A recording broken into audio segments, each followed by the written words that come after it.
লেখক হিসেবে, বুদ্ধিজীবী হিসেবে অসাধারণ সফল, জ্ঞান সম্পন্ন, সবাইকে আলোর বাতি দিয়েছেন।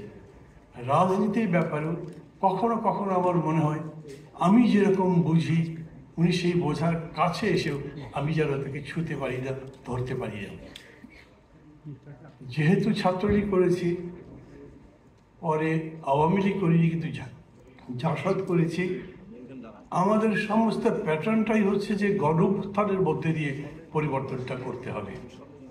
গোপন রাজনীতির চিন্তা ছিল না, মাঝে খানিকটা বিভ্রান্তির মধ্যে পড়ে সেদিকে গেছি, কিন্তু আমার অবাক লেগেছে সেই রকম প্রকাশ্য রাজনীতিতে বেটো বক্তা নন, সামনে এসে বিরাট বিরাট মিছিল করেননি, তারপরেও বদরুদ্দিন উমর কত অসাধারণভাবে অভ্যুত্থানকে বুঝতে পেরেছেন এবং এই অভ্যুত্থানের চারিত্র, তার অভ্যন্তরীণ বিষয়, তার ভবিষ্যৎ সম্ভাবনাকে যেরকম করে তুলে ধরতে পেরেছেন, খুবই ভালো অন্তর্দৃষ্টি না থাকলে এরকম করা সম্ভব হয় না।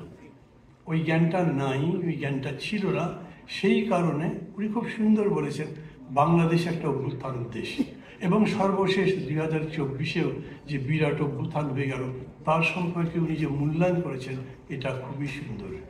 এটা কি বিপ্লব নাকি অভ্যুত্থান, এই নিয়েই বিতর্ক চলছে।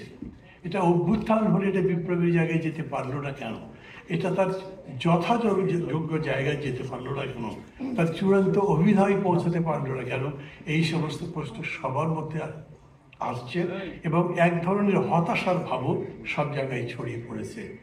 তখন আমার মনে হয় উনি যে কথা বলেছেন সেটাই ঠিক।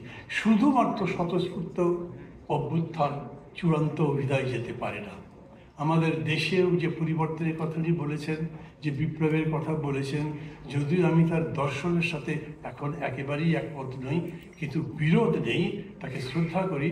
আমি মনে করি যে অভ্যুত্থানকে তার চূড়ান্ত পরিণতিতে সাফল্যে নিয়ে যাওয়ার জন্যে উনি যে সংগঠনের কথা বলেছেন এটা বোঝার দরকার ছিল। এরকম না জেনজি সারা দুনিয়াতে অসাধ্য সাধন করছে, তার মানে এই না জেনজি সারা দুনিয়াতে অসাধারণ সাফল্য অর্জন করতে পেরেছে।